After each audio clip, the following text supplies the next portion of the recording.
سنیے ذرا، ایک عجیب حدیث مبارکہ ہے، انس رضی اللہ عنہ اس کے راوی ہے، فرماتے ہیں کہ نبی علیہ الصلوۃ والسلام نے ارشاد فرمایا، الا اخبرکم ان اقوام لیسوا بانبیاء ولا شہداء، کیا میں تمہیں ایسے لوگوں کے بارے میں نہ بتاؤں، نہ وہ انبیاء ہوں گے نہ وہ شہداء ہوں گے، یغبطہم یوم القیامت الانبیاء والشہداء، قیامت کے دن ان پر انبیاء اور شہداء رشک کر رہے ہوں گے۔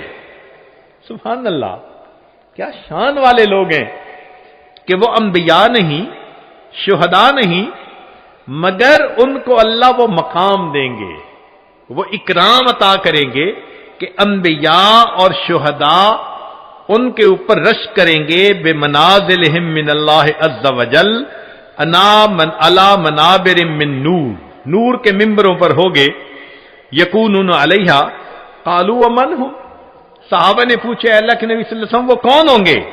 قال، نبی علیہ السلام نے فرمایا، الذین یحببون عباد اللہ الی اللہ ویحببون اللہ الی عبادہ وہم یمشون علی الارض نصحا، کہ جو بندوں کو اللہ کا محبوب بناتے ہیں اور اللہ کو بندوں کا محبوب بناتے ہیں، اور وہ دنیا میں لوگوں کو نصیحت کی بات کرنے والے۔ صحابہ اللہ عنہ نے پوچھا، اے اللہ کے حبیب صلی اللہ علیہ وسلم، بندوں کو اللہ کا محبوب بناتے ہیں، یہ بات سمجھ میں نہیں آتی۔ یہ تو سمجھ میں آتی ہے کہ اللہ کو بندوں کا محبوب بناتے ہیں، بندوں کو اللہ کا محبوب کیسے بناتے ہیں؟ نبی علیہ السلام نے فرمایا کہ وہ لوگوں کو نصیحت کرتے ہیں، گناہوں سے روکتے ہیں، یأمرونہم بحب اللہ وینہونہم یعنی اما کرہ اللہ فاذا اطاعوہم احبہم اللہ۔ تو جب بندے گناہ چھوڑ دیتے ہیں اور اللہ کی فرما برداری کرتے ہیں، وہ اللہ کے محبوب بن جایا کرتے ہیں۔ اب سوچئے کہ نبی علیہ الصلوۃ والسلام نے جن لوگوں کے بارے میں یہ بتلایا وہ آج امت میں ہمیں اپنی آنکھوں سے نظر آ سکتے ہیں۔ اس اکابر علماء دیوبند کے گروپ میں، جماعت میں آپ کو ایک کمزور سی شخصیت ملے گی، ذرا حالات زندگی پڑھ کر دیکھیے، کمزور سی شخصیت لوگوں کے دروازے پر جا رہی ہے، لوگوں میں روٹی کا سوال کرنے نہیں آیا، میں تم سے زندگی کا سوال کرنے آیا ہوں، میں تم سے وقت کا سوال کرنے والا آیا ہوں۔ کون ہے؟ میرا نام الیاس ہے، میرے دل میں اللہ نے وہی محبت ڈالی ہے، وہی غم ڈالا ہے۔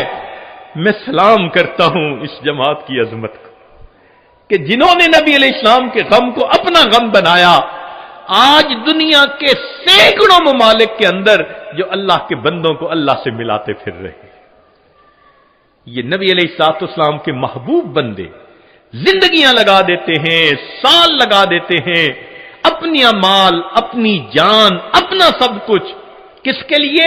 کہ اللہ سے اللہ کے بندے جڑ جائیں۔ کافر ہوتے ہیں ان کو مسلمان بنا لیتے ہیں، جو غفلت میں مسلمان پڑے ہوتے ہیں ان کو جگا دیتے ہیں، ان کو اللہ سے واصل کر دیتے ہیں۔ یہ ہے نعمت بھی اللہ نے اکابر علماء دیوبند کو عطا فرمائی کہ نبی علیہ الصلوۃ والسلام کی اس نعمت کے وارث بھی یہی بنے۔ چنانچہ وہ علماء جو وعظ و نصیحت کا کام کرتے ہیں، وہ مشائخ، وہ داعی حضرات جو وعظ و نصیحت کا کام کرتے ہیں، وہ سارے کے سارے اسی خوشخبری کے اندر شامل ہیں۔ نبی علیہ الصلوۃ والسلام نے فرمایا کہ اللہ تعالیٰ ان سے محبت فرماتے ہیں جو اللہ کے بندوں کو اللہ کا محبوب بناتے ہیں اور اللہ کو بندوں کا محبوب بنا دیتے ہیں۔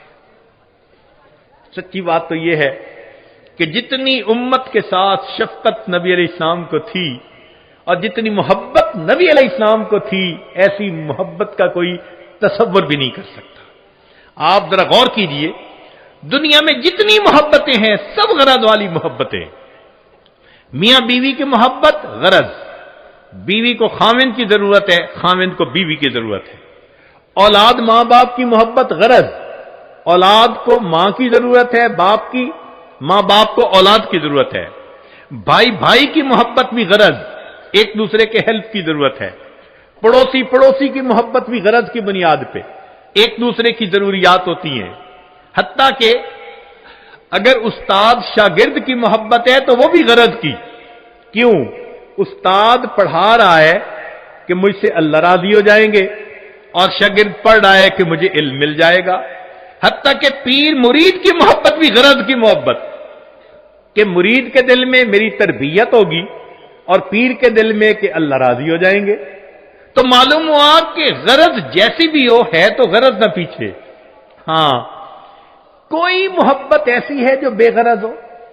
ایک مرتبہ ذہن میں سوچا کہ کوئی محبت دنیا میں بے غرض ہے، تو ذہن نے جواب دیا کہ مخلوق کی محبت بے غرض نہیں ہو سکتی، کوئی نہ کوئی غرض تو لگی ہی ہوئی ہوگی۔ پھر سوچا کہ کوئی محبت، پھر ذہن نے کہا اگر دنیا میں بے غرض محبت دیکھنی ہے تو ذرا 1400 سال پیچھے چلے جاؤ، رات کا اندھیرا ہوگا، تم ایک ہستی کو دیکھو گے مصلی کے اوپر سجدے میں ہے، یا رب امتی یا رب امتی۔ کیا اس ہستی کو اپنے درجات کے بڑھنے کا تھا تما؟ نہیں، ان کو پہلے اللہ نے فرما دیا تھا لِيَغْفِرَ لَكَ اللَّهُ مَا تَقَدَّمَ مِنْ ذَنبِكَ وَمَا تَأَخَّرَ۔ ان کو اللہ نے پہلے بتلا دیا تھا وَلَسَوْفَ يُعْطِيكَ رَبُّكَ فَتَرْضَىٰ، میرے محبوب تجھے اتنا عطا کروں گا کہ تو بس بس کرنے لگ جائے گا۔ پھر وہ ہستی کیوں رو رہی ہے؟ اتنا لمبا سجدہ کہ بیوی اٹھ کے پاؤں ہلا کے دیکھتی ہے کہ ابھی زندگی تو ہے یا نہیں۔ یہ کیوں رو رہے ہیں؟ یہ امت کے اوپر شفقت کی وجہ سے رو رہے ہیں۔ نبی علیہ الصلوۃ والسلام کو امت کے ساتھ ایسی محبت، اس لیے قیامت کے دن انبیاء بھی نفسا نفسی پکارتے ہوں گے، ایک اللہ کے حبیب ہوں گے جو اس دن بھی امتی امتی فرما رہے ہیں۔ اللہ کے حبیب صلی اللہ علیہ وسلم کو اس قدر امت کے ساتھ شفقت و محبت تھی۔